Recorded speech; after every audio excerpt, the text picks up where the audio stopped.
Hi, my name is Kira. Welcome back to Not Too Cool to Read. Today I will be reading 2 more chapters of Korman. I Want to Go Home. So we're going to be reading chapter 3 and chapter 4. Chapter 3. Dear Mom and Dad.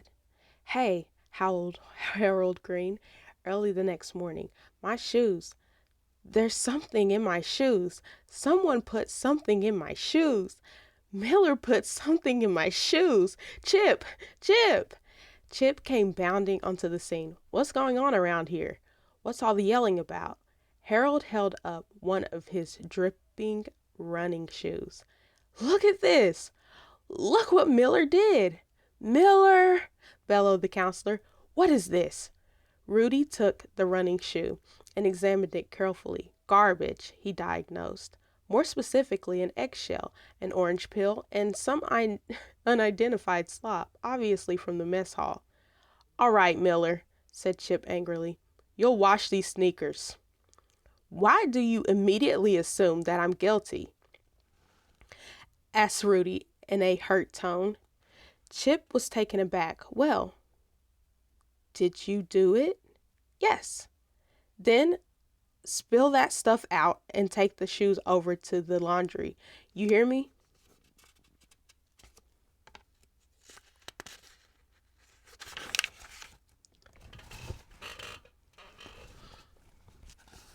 Rudy nodded. They can probably hear you on the mainland. All right, you guys, called Chip. Hurry up and get dressed and go to breakfast. This morning we write letters home. Meet back here at the cabin after chow. I'll be interested to see what Miller writes home, said Harold Green savagely. I've never seen a letter written by a nut before. Shut up, snapped Mike Webster. That's enough, bellowed Chip. Get moving.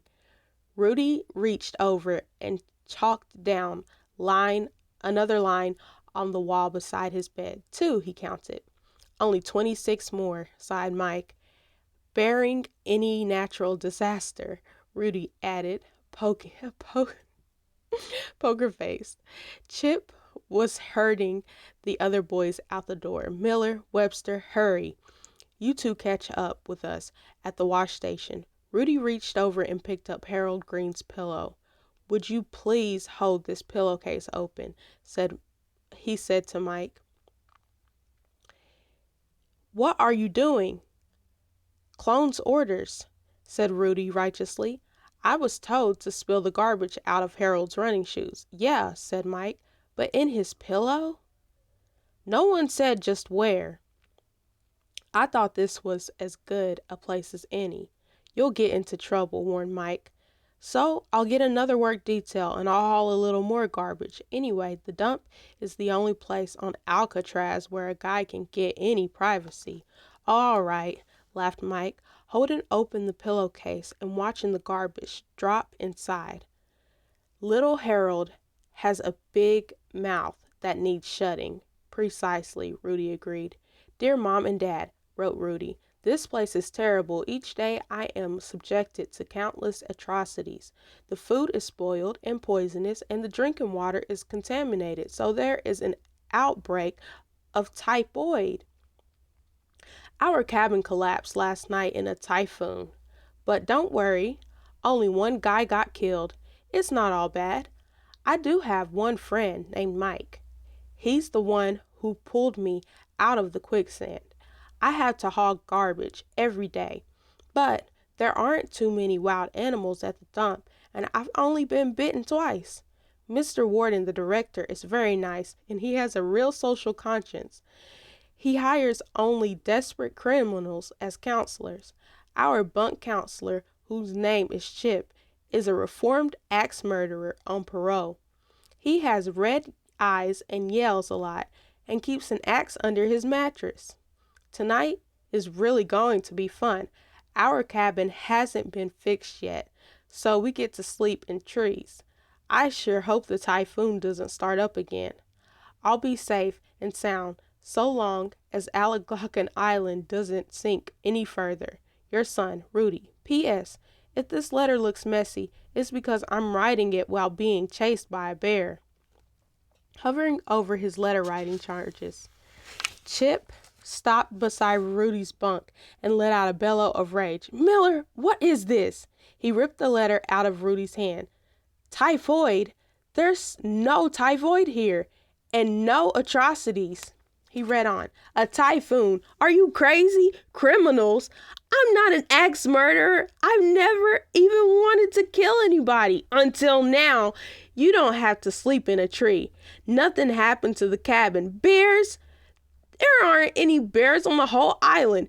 Miller, you tear this up and write a proper letter.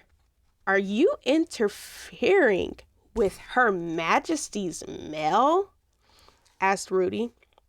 Look, Miller, pleaded Chip, this stuff is all lies. It'll upset your folks. No, it won't, said Rudy. They don't get upset that easily. They know me. Listen, said Chip in exasperation, grabbing Harold Green's letter from his hand. This is what a letter is supposed to sound like. Dear Mom, I'd be having a great time if it weren't for this real nut in our... The counselor's voice trailed off. Well, this then. He grabbed another letter. Dear Mom and Dad, having a great time. The weather is good. Don't forget to feed my chameleon. Send money. Love, Adam. His eyes shone triumphantly. Now, that's a real letter. Mine is more creative, objected Rudy. You're going to mail that? Cried Chip. You can't send that. I'll kill you. Threats of violence, said Rudy, making notes. Miller, said Chip in a lower tone, listen to reason. Tear up that letter. Don't you realize the camp could sue you for all those lies? Rudy obligingly tore up his masterpiece and sat down to write another. Attaboy, you write your folks a nice letter. They deserve it. They're spending a lot of money to send you here. And here I thought I was doing time, said Rudy mildly. How's this? Chip took the letter and read it. Dear Mom and Dad, how are you? I am okay. This certainly is a camp, all right. Only 12 more days to visiting day. Your son, Rudy. There now. That's much better, he said with a dubious frown. Okay, everybody finish up those letters. We're going to run the obstacle course, and we're going to win. Miller won't, sneered Harold Green. Miller certainly won't, agreed Rudy. Why? Bawled Chip. You need the exercise and excitement. You know I don't run, said Rudy. Besides, Mike and I are going to arts and crafts. We are, whispered Mike. Oh, no, protested Chip. You can do that kind of stuff when it rains. It's raining, said Rudy firmly. What do you mean raining? The sun's shining. It doesn't have to be raining to be raining. Chip scratched his head for a moment. Then he asked, undaunted, why don't you come along and have some fun with us? No thanks, said Mike, shuffling uncomfortably. Oh, let them go, said Harold in disgust. They'd only ruin everything anyway. Green, you've got a big mouth, said Chip. Agreed, said Rudy. You too, Miller, snapped the counselor. Let's go, guys. We're due on the obstacle course. Miller, Webster, we'll see you two at lunch. And he jogged off with the rest of the boys trailing along behind him. What do you want to go to arts and crafts for? Asked Mike, mystified. We're not going to arts and crafts, Rudy explained. We're going to build a dam. A slow smile of understanding spread over Mike's face. What the heck happened to Miller and Webster? Asked Chip, looking around the dining room. They're 20 minutes late for lunch. They're probably finger painting, sneered Harold, or basket weaving. Isn't that what they always do with nuts? Shut up, Green, said Chip, standing. I'm going to find them. As if on cue, Rudy and Mike walked in the door, two blobs of mud. With every step they took, they rained filth down onto the cabin wood floor. Miller, cried Chip in horror. What happened to you guys? It gets a little messy in arts and crafts, offered Rudy. What are you building, a dam? Mike stared visibly. What? How did you know? He blurted. Don't get smart, Webster, snapped Chip. That'll cost you another day's work detail. I asked you what you're building. A salete? Rudy replied, a good one. Chip's face went blank. A salete? Oh, that's nice. All right, you guys. Go clean up and grab some lunch. Make it fast because we're going swimming later. Well, said Rudy, Mike and I thought we'd go back and do some more work on that salete. But you have to pass the swimming test, protested Chip. If you don't get your badge, you won't be allowed to go canoeing or water skiing. I think I can live with that, Rudy decided. He turned to Mike. You? Mike nodded sheepishly. I'd rather go back to arts and crafts. Chip looked pained. All right, just for today. Now go and get cleaned up. On their way to the wash station, Mike turned to his companion. Rudy, what on earth is a salete? Although he did not smile, Rudy's poker face assumed an expression of deep satisfaction. It's French, he explained. It means dirt. For the next 10 minutes, the wash station rang with Mike's laughter. Mike waded through the hip-deep, muddy water of the creek and heaved himself up onto the grassy bank where he lay panting. Rudy, it can't be done. It just can't. Rudy surfaced and spat a stream of water in a long arc. This is impossible, he gasped, clambering up to join Mike on the grass. The water must be over a meter deep in the center. There isn't enough brush and mud on this whole island to dam that up, said Mike. It can't be done, he repeated. Oh, yes, it can, said Rudy, but it will take months, and I'm planning to be out here long before 1 month. How? Asked Mike. We just decided we can't dam up this dumb creek. My new idea is simplicity itself. We just take off, that's all. Great, said Mike sarcastically. One day we just pick up and walk away. I suppose it never occurred to you that this miserable place is an island. We take a boat, said Rudy explained patiently. That's stealing. No, it isn't. When we're through with it, we'll set it afloat back to camp with a note explaining the situation, which is, we're going home. Rudy, that's crazy, argued Mike. Even if we do get across the lake, we're still nowhere. It's 200-odd kilometers to Toronto. Look, said Rudy. Our resident clone won't let me write to my parents the way I want to, and the warden sure won't let me use the phone to call them to come and get me. The only way is to get off this rock and get to a phone on the mainland. We don't even know where the nearest town is, protested Mike. We'll find it. How far can it be? Alcatraz must get its supplies from somewhere close by. What about our parents? When the warden informs them we're missing, they'll go nuts. Rudy shook his head. If we leave early enough, we'll have phoned home long before his clone ship even knows we're not in camp. He paused. Anyway, suit yourself. I'm going tomorrow. Mike pictured himself at Alaglocken without Rudy to talk to. I'll go, he said quietly. All right, tomorrow, before dawn, we borrow a motorboat and we're off. I guess so, agreed Mike unhappily. The two sopping, muddy figures began to walk in the direction of the compound. A pair of beady little eyes watched them go. When the intruders had disappeared, he came out of the underbrush, a lone beaver. His lodge and dam at the far end of the lake had been destroyed by cottage builders. For nearly 3 weeks, he had been searching the lake for a site suitable for a new home, and here was a dam already started. Hey! Shouted Harold Green at lights out. My pillow! There's something in my pillow! Someone put something in my pillow! Miller put something in my pillow! Chip! Chip! Chip burst onto the scene. What's all the yelling about? Miller put garbage in my pillow! Miller! howled Chip, weaving the soiled pillowcase. Did you do this? I would be the logical suspect, admitted Rudy. You'll sleep without a pillow for this. Go hang Green's pillow out on the line to air and give him yours. And another day's work detail for you. I'm not having fun, warned Rudy. You'll start having fun when you join in the activities and stop making trouble, growled Chip. He turned to the rest of the group, all in their beds. Now, you guys go to sleep right away. I've got a counselor's meeting. Sorry I'm late, guys, said Chip, as he warily entered the mess hall where the rest of the counselors were assembled for the meeting.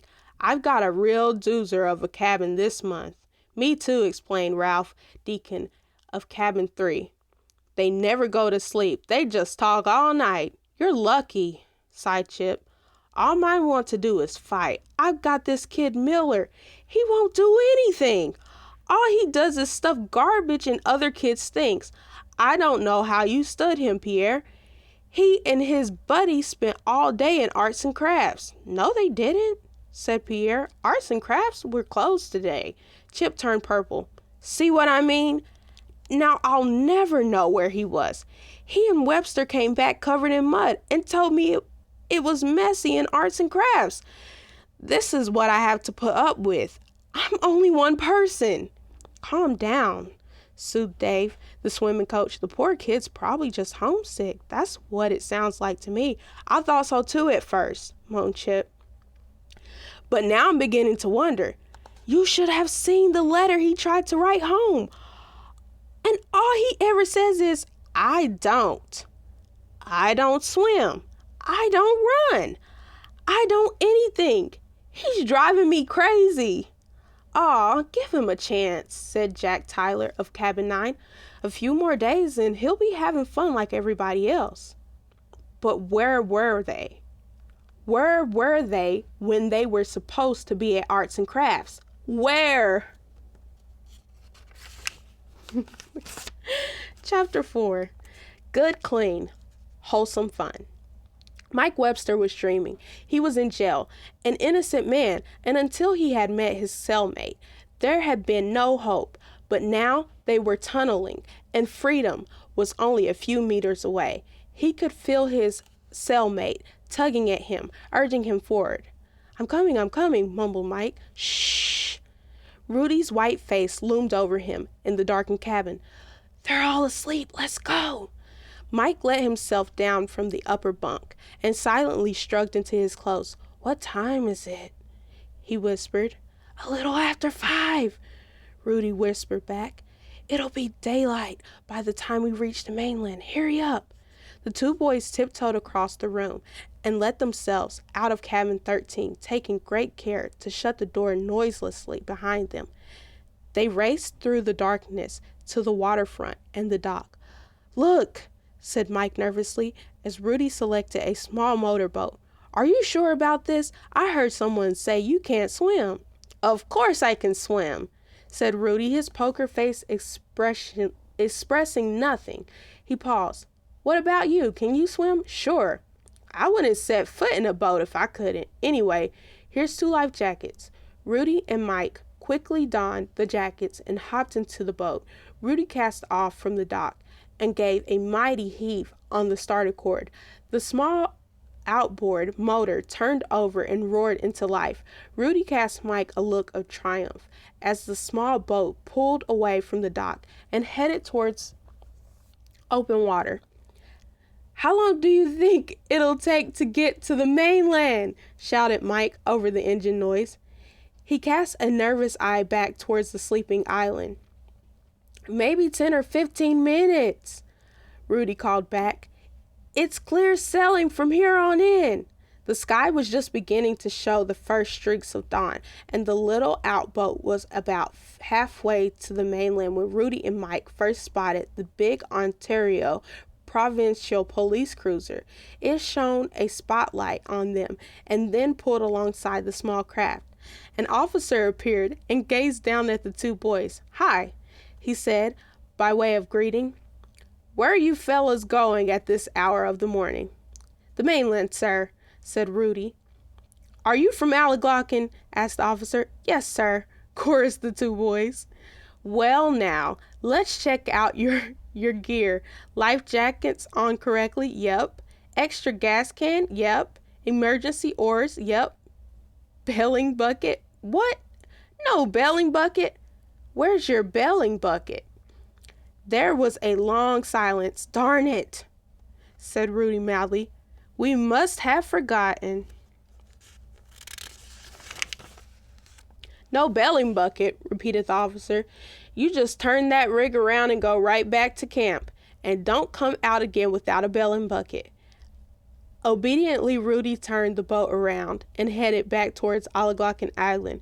We got away with everything, said Mike bitterly, and we forgot the bailing bucket. No bailing bucket, repeated Rudy, half to himself. With the patrol boat still in the area, Rudy piloted the outboard back to the Alleglocken dock and moored in there. Come on, he said to Mike, back to our cell. That was awful, breathed Mike. Oh well, Rudy shrugged. The image of Alcatraz Island strong in his mind. At least we weren't fired. At least we weren't fired on. And tomorrow's another day. The two boys crossed the compound to cabin 13 and let themselves in. Everyone was still asleep. Rudy reached into his duffel bag, pulled out his chalk, and drew another line on the cabin wall. 3, he counted. Well, Miller, said Chip over breakfast that morning, are you and Webster going to join our volleyball game today? Gee, no, said Rudy blandly. We're really more interested in arts and crafts. Yes, I thought so, said Chip cunningly. Today before lunch, I want to see that there solete you're working on. Mike turned deathly white. Certainly, said Certainly, said Rudy. It should be ready by then. Right, Mike? If we hurry, agreed Mike in a strangled voice. Great, said Chip. I'm really looking forward to seeing what keeps you glued to arts and crafts. As long as it keeps Miller away from us, it's fine, said Harold Green viciously. Rudy stared at him pityingly. All right, you guys, bellowed Chip. Out to the volleyball court. Miller, Webster, I'll see you and your solete here at lunch. He jogged off at the head of his troop. Now, what are we going to do? Asked Mike miserably as he and Rudy walked into the empty cabin. Chip wants to see our solete. We haven't got a solete. There's no such thing as a solete. Yes, there is, said Rudy. I told you it means dirt. Well, how are we going to produce a solete by lunchtime? Shouldn't be too difficult, said Rudy. There's plenty of dirt around. A sweep of his arm indicated his general surroundings. Yeah, agreed Mike, but Chip expects some sort of art thing. What our resident clone expects is not important, said Rudy. Solete means dirt, and that's what he's getting. A bag of dirt? Asked Mike incredulously. Certainly not, said Rudy indignantly. That would be cheap. We'll give him the dirt in a properly made wooden box. Do they have wood at arts and crafts? Asked Mike. Probably, replied Rudy, but it doesn't matter. We're not using that wood anyway. He rubbed his hands together with glee and almost smiled. We're going to use the wooden slats to support Harold Green's mattress. Mike gasped. You wouldn't. Yes, I would, said Rudy. His clone ship will love this, mumbled Rudy, his mouth full of nails. Mike secured the last hinge on the lid of the box. Should we paint it? It would look nicer, said Rudy, taking the nails from his mouth and putting them down on the table. I see it sky blue, symbolic, you know, the sky on the outside and the earth on the inside. I'll get the paint, laughed Mike. Tomorrow, Rudy said thoughtfully, as they carefully dabbed pale blue paint on their creation. We'll go earlier, and we'll take a sailboat to make sure we're not heard by any patrols. And a bailing bucket, said Mike. Don't forget the bailing bucket. It was uppermost in my mind, said Rudy. How long will it take for this paint to dry? asked Mike, leaning back to admire their handiwork. The jar said half an hour, Rudy replied. Let's put it out in the sun to speed it up. It's almost lunchtime, and we still have to fill it. How long will that take? There's dirt all over the compound. For superior solete, one must use superior dirt, explained Rudy. I wonder what he'll say when we give it to him. Oh, that's easy. He'll say, Miller! Or he just may say nothing at all. Overcome, you see. Rudy glanced at his watch. We'll soon find out. Pierre, the arts and crafts counselor, strode over to inspect their work. That's a nice, neat job, he observed. Well sanded.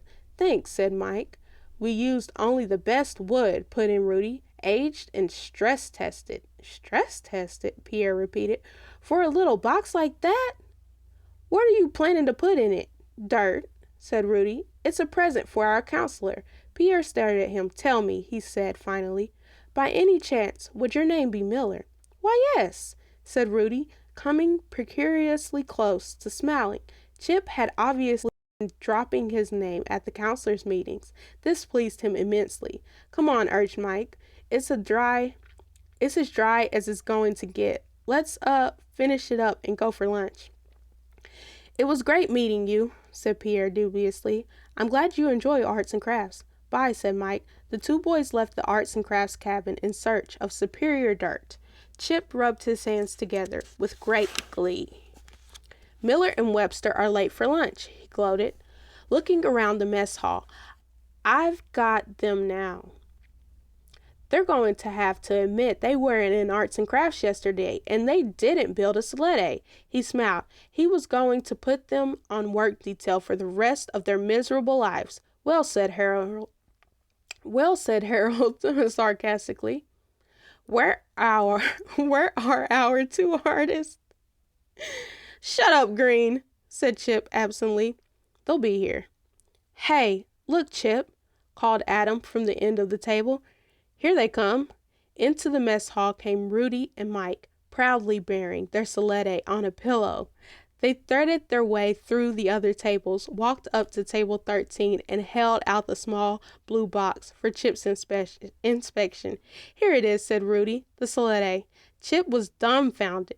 They had actually done it. They had actually built a solete. He lifted the lid and looked inside. Dirt. It looked like dirt. Some topsoil, some clay, a few stones, and the other odd blades of grass. Dirt. He ran his fingers through it. Dirt. This couldn't be a solete. He had looked it up this morning in the dictionary and had been unable to find it. But whatever it was, this couldn't be it. He looked up at Mike. The boy's face was bright red. His eyes turned towards Rudy, whose expression was inscrutable as usual. Miller, he began softly, threateningly. Rudy's eyes displayed deep pain. Don't you like it? It's very interesting, stammered Chip. I think it stinks, piped up Harold Green. That's because you have no soul, explained Rudy pleasantly. I'll bet that's my pillow, too, accused Harold. Ah, you recognized it, said Rudy. Very good. All right, you guys, shouted Chip. Grab some lunch. This afternoon, we're all playing field hockey. He smiled maliciously at Rudy. Since you've already finished the solete, you and Webster will play too. I don't play field hockey, said Rudy. Why not? Demanded Chip. I'm a pacifist, said Rudy. Hockey is far too violent for me. Besides, Mike and I decided we'd spend the afternoon playing chess. Chess? Howled Chip. Chess? At camp? With all the marvelous things to do around here, you two want to play chess? What do you say, Webster? Chess is fun, said Mike lamely. It sure is, said Rudy enthusiastically, and having fun is what camp is all about. You said so yourself, Chip. Oh, let them play chess, exclaimed Harold impatiently. At least we'll be rid of them. Shut up, Green, snapped Chip. After 3 days, that answer was becoming a conditional reflex. He turned to Rudy and Mike. All right, just for today. But tomorrow, you're joining the baseball team like everybody else. Rudy looked significantly towards Mike. If all went well, there wouldn't be a tomorrow. I think he took it rather well, said Rudy, casting his king into safety. After all, it's not every day a clone is presented with a box of high-grade dirt. Mike pushed his king's rook pawn. He's not such a bad guy, you know. Agreed, said Rudy. He just happens to be in the wrong place, in my way. I'm afraid he'll have to take his lumps as I dish them out. The two exchanged queens. Maybe, suggested Mike timidly. We could just get kicked out instead of running away, you know. Be real bad and stuff. If enough counselors complain, the warden will pack us off home. Ha! Said Rudy scornfully. They never toss us out of here. To them, we're money in the bank. Haven't you noticed with our clone? No matter what I do, he comes up smiling. We could no more get kicked out of here than you could win this game. I'm not losing. Mike moved his knight defensively. Yes, you are. Rudy slashed in with the bishop. Checkmate. All right, you guys, bawled Chip. I'm going to a counselor's meeting.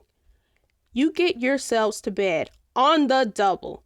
He walked out of the cabin, the solette tucked neatly under his arm. Obediently, the boys began to change into their pajamas for the night.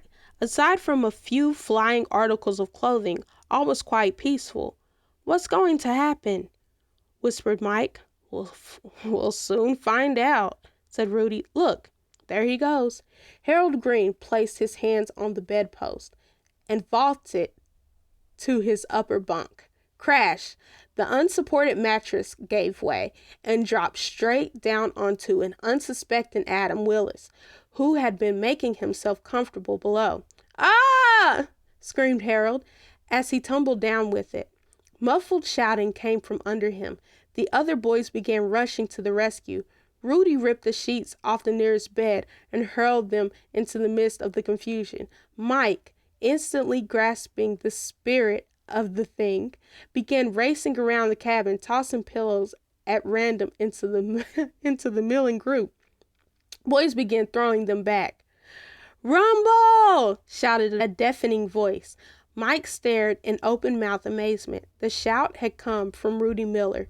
Rudy, who never raised his voice and never involved himself in anything. That same Rudy grabbed him, and the two of them shot out the door. Where are we going? This brawl isn't big enough, Rudy explained calmly. We're going for reinforcements. His eyes gleamed, although his face did not change expression. And when it's all over, we can blame it on Harold Green. Mike doubled over, remembering. Did you see him fall? I thought I was going to choke. Rudy walked up to cabin 12, opened the door, and leaned inside. Pardon me, he said politely. There's a pillow fight in cabin 13, if you'd like to take part. You're quite welcome. Leaving the door open, he stepped aside, pulling Mike with him. A stream of pajama-clad boys roared out the door, waving pillows and stampeding towards cabin 13. Enthusiastic, aren't they? Commented Rudy. The door of cabin 11 burst open, and a voice called, What's going on? Big pillow fight in 13, hollered one of the boys from cabin 12. Come on, it's going to be a Lulu. Rudy and Mike stepped out of the way, just in time to avoid the onrush from cabin 11. Rudy, said Mike nervously, what are we going to do? Do, said Rudy. We're going to sit down right here on the grass and watch. Cabin 13 appeared to bulge at the seams, to bounce and gyrate, feathers from torn pillows fluttering through the open door and windows. Joyous shouts of combat came from within. The only discordant note to what seemed a grand party was the half-crazed voice of Adam Willis, which pierced the night air. All right, Green, now you're gonna die. Mike noticed the gleam in Rudy's eye. Even as they watched, the door of cabin 14 burst open and another dozen boys rushed to join the fray, brandishing pillows. They were lost in the swirling clouds of feathers. "Wow, look at that!" exclaimed Mike, half in horror. Rudy nodded. "Camp," he said, with an elaborate sweep of his arm. "Good, clean, wholesome fun. I wonder if they keep extra pillows in stock." "I tell you, it's a box of dirt." "Nothing but a box of dirt!" exclaimed Chip angrily. Pierre gaped in amusement at the box he had seen Rudy and Mike build. "I thought they were just being snarky when they told me they were going to fill it with dirt," he said, shaking his head. "They sure are strange kids, especially that guy Miller." "Strange isn't the word I'd use for Miller," growled Chip. "Crazy would be more like it." He banged his fist on the table. "I don't like being lied to. They said they were building a solete, and this is what they hand me?" Pierre laughed out loud. "And that's exactly what you got, a solete." He stopped to catch his breath. "It's French, Chip. It means dirt." Chip was struck dumb. For a moment, he stared at the blue box as if hoping that the fury in his eyes would vaporize it. Then, "Of course I know that solete means dirt," he howled furiously. "Do you think I'm stupid?" He stood up, his face bright red. "Excuse me," he said. "I've got to do something back at the cabin." He went out of the door of the mess hall on the dead run. "Miller," he muttered as he headed towards cabin 13. "Miller!" A steadily increasing roar met his ears as he ran. The general noise separated itself into individual shouting voices and falling furniture. He put on a burst of speed, rounded the sports equipment shed, and stopped short. Cabin 13 was teeming both inside and out, with pajama-clad boys merrily swinging at each other with pillows amid a snowstorm of feathers. The ruckus had grown, and by now most of the camp was involved. Chip's anguished eyes caught sight of two figures sitting passively on the grass. He charged up, howling, "Miller! What's going on here?" "I think it's a pillow fight," offered Rudy. "What are you doing out here?" "I don't fight," said Rudy evenly. "What started this?" cried Chip frantically. "It was all Harold Green's fault," tattered Rudy. "He jumped on Adam for no reason at all." Arms flailing wildly, Chip rushed toward his cabin. He could not get near the door. "Break it up! Break it up!" He was hit full in the face with a pillow, which exploded and sent more feathers flying everywhere. Chip came up, sneezing and blowing short blast on his whistle. Now on his hands and knees, he made another attempt to get inside cabin 13. Sneezing and howling madly, Rudy pointed towards the mess hall. "Look, a thundering herd of clones," he observed. "Now the feathers will really fly." Mike, who had not stopped laughing since Harold Green's fall, could not reply. The ground trembled and whistles shrilled as the counselors hurled themselves into the heart of the ruckus. For the next few minutes, the area boiled like a volcano. Pillows shot around like lightning bolts, and the feathers were so thick they obstructed all vision. Then, slowly, the riot began to peter out. Still, it was a few 10 minutes before the air cleared and silence fell. Slowly, and with much effort, Chip got to his feet. His face flamed red. He walked through the crowd, which parted in front of him, sensing the intensity of his emotions. Still he walked until he was directly facing the side of the wall of the cabin. He stared at it for what seemed like a long time. Then he threw his head back, roared his anger to the sky, lifted his foot, and dealt the cabin a mighty kick. Crack! A large chunk of the cabin wall splintered away and fell inside the building. A long, jagged split appeared in the wall itself, extending from the hole all the way up to the window. The window frame came loose, and the glass shattered. The split divided into a number of small cracks, which spidered through the wood up to the roof. A long roof shingle jarred loose and fell to the ground, landing at Chip's feet with a soft thud. He looked down at it incredulously as the breeze whistled softly through the gaping hole in the cabin. There was an awful silence. "Say," came the dry voice of Rudy Miller, "it looks as if we're going to have to sleep in trees after all." Deep in the wooded area beside the creek, the beaver stirred restlessly. Once again human noise had disturbed him. There had been loud noises when his old dam was destroyed. This dam must remain safe.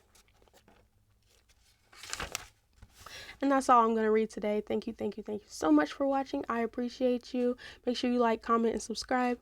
Okay, bye.